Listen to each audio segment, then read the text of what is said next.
Yo, what is going on YouTube? It is your boy GZTV, and man, oh man, today's March Madness was going pretty fucking well until, well, guess what? We just had one of the worst calls in March Madness history take place.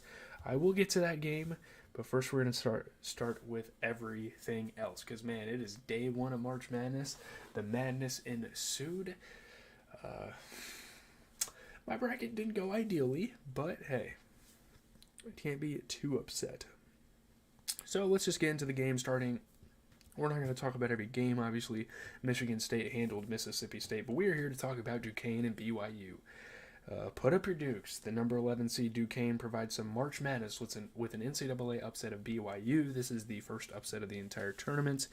As this player celebrated around him after springing the first big upset of the NCAA tournament, Duquesne coach Keith Dambrot joked that they had refused to let the retiring coach reach the promised land with their down-to-the-wire win over BYU. Yeah, shout out to Keith Dambrot, I think that's his name, in his final years as coach, getting a big tournament win, the first tournament win for this school, and I think the first tournament win, I think in like 50 years, damn near. Yeah, they come away with late possessions, seal the game. BYU had Dallin Hall uh, passing the rock around. Yeah, it got a little chippy. They were battling for rebounds. It's obviously March. It's a very intense time of the year for college basketball. Yeah, Duquesne just playing really well on both sides of the ball. Yeah, Jackson Robinson was playing insane, hitting big threes. You look at the Dukes, obviously no one played super impressive, but these little schools, I mean, these are guys that just play really well as a team. So, yeah, you look at BYU, obviously you get 11 and 16 out of Spencer Johnson. He shot 50% from three. And off the bench, Jackson Robinson put up 25 points. So those two played really good. Unfortunately, they couldn't get it done. Ali Khalifa was held scoreless, which was a pretty fucking big deal. They're 6'11 junior. They had them outmatched at the big, and they just couldn't utilize that guy. He just couldn't get the looks he wanted, and shout out to Duquesne. I predicted it correctly. They take the dub home. Moving on to Nevada and Dayton, the next big game I want to talk about. Insane game. Deron Holmes II and Dayton rally from 17 points down to beat Nevada by 3 here in the tournament. Deron Holmes II and 7th seed Dayton staged a huge March Madness rally, closed with a 24-4 run. Again, with like 7 minutes left in the game, they were down by 17. They beat the 10th seed Nevada in the West region. Deron Holmes II was getting to the rim, throwing it down on people, hitting tough shots all game. Nate Santos hit some big shots for Dayton. Nevada had a chance to convert at the buzzer. They couldn't. Really tough loss for them. Obviously, they were the kind of the upset team going into the game. Tylen Pope was getting to the rim. Nevada closed out the first half on a 16-0 run, so it's kind of crazy how that kind of reciprocated. But looking at the big performers, I mean, Nevada didn't play that good of a game, to be fair with you. They didn't play bad, but they didn't play great. KJ Himes was super quiet in this game. He didn't do jack out there. Dayton didn't do much either. Again, we're not going to be talking about too many big performers. Like, if we have a huge performer, obviously we're going to talk about it. But this is a team sport, and this is obviously on a slower scale than the NBA. So shout out to Dayton. They get it done.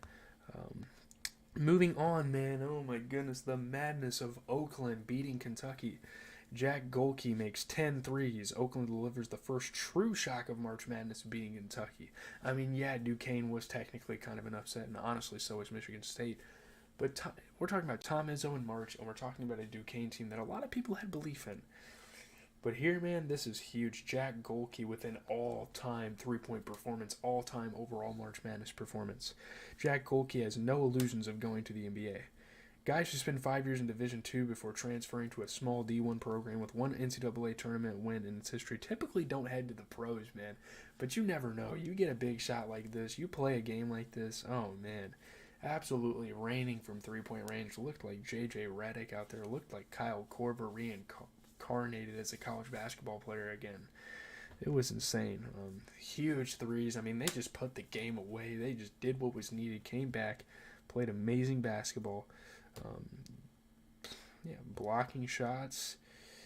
Yeah, dude. Jack Golke in the first half hit 7 threes, so he was already going insane. Back-to-back threes, just getting super streaky, getting to his shot spots.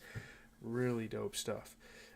Townsend put up 17 and 12. Got to give him a little bit of credit. He shot 33% from three. Really dope story there. Trey Townsend actually grew up like watching his dad play for the program. They were kind of talking about it during the game. Thought that was really interesting. But man, Golke, 32 points while shooting 50% and only attempting three-pointers. That is a feat in March Madness that not a lot of people are able to accomplish. Obviously, Kentucky played a pretty decent game. Trey Mitchell's put up 14 points, 13 rebounds, shot 50%.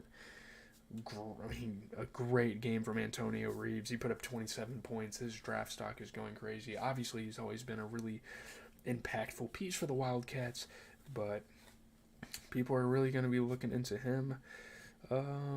Really slow game for a guy like DJ Wagner. Not great. Went scoreless the entire game.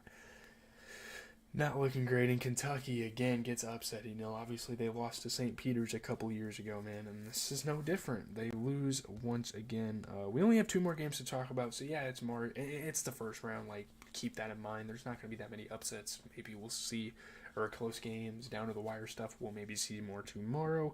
But moving on to the next game I wanted to talk about, we are going to talk about Drake and Washington State. I'm kind of disappointed in Drake. I thought they were going to pull off the minor 10-7 upset, but Washington State survives a maddening second half. They beat Drake by 5. Great scoring, great rebounding from Isaac Jones. Isaiah Watts, first three-pointer in 3 games. And also, I forgot, Oakland has Rocket Watts, so they surely have a really dope story. And we didn't talk about NC State, but they won, so that'll be a fun double-digit matchup. At least one double-digit team is guaranteed to make the Sweet 16, so that's really cool. Yeah, first three-pointer in 3 games for Isaiah Watts. Did it in the tournament, did it when it mattered.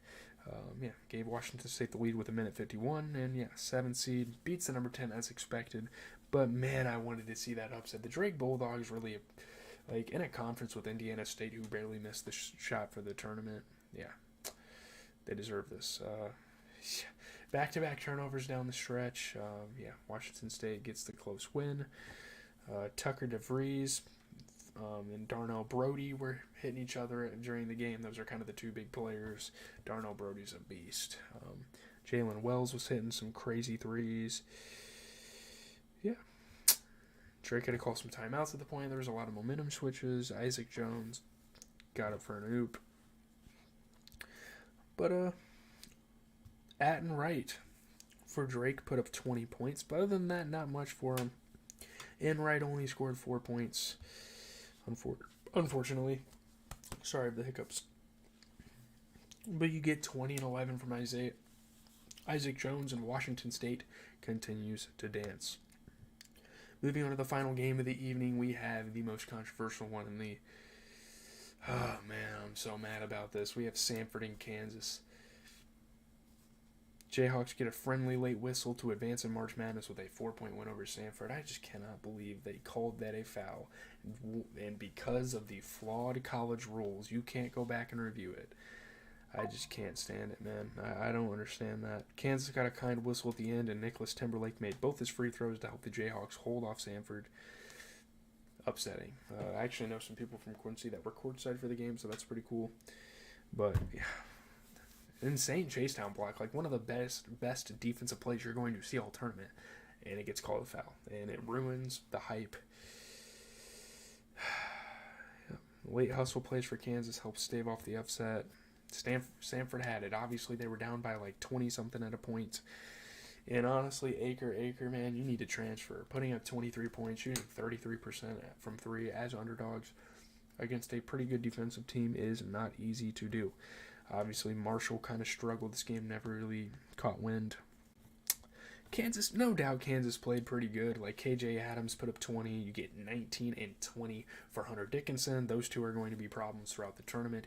And obviously fighting through injuries is a huge storyline for Kansas.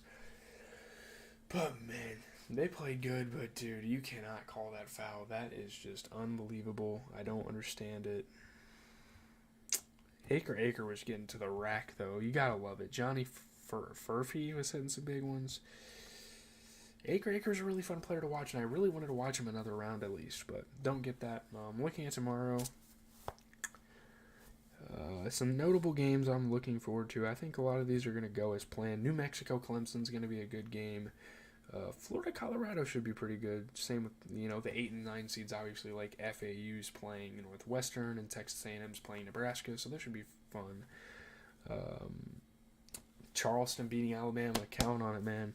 James Madison beating Wisconsin, count on it. Obviously, TCU's playing Utah State. Grand Canyon and St. Mary should be a good game as well. So I'll catch you guys then. Leave a like, comment, subscribe. Any close games tomorrow and throughout the weekend we will be talking about without a doubt. I'm super duper excited. So yeah, I'm usually not a college basketball guy, but we are here for the biggest sporting event in the fucking world, damn near, besides the World Cup, and besides obviously a lot of other things. But yeah, I'm out. I've got to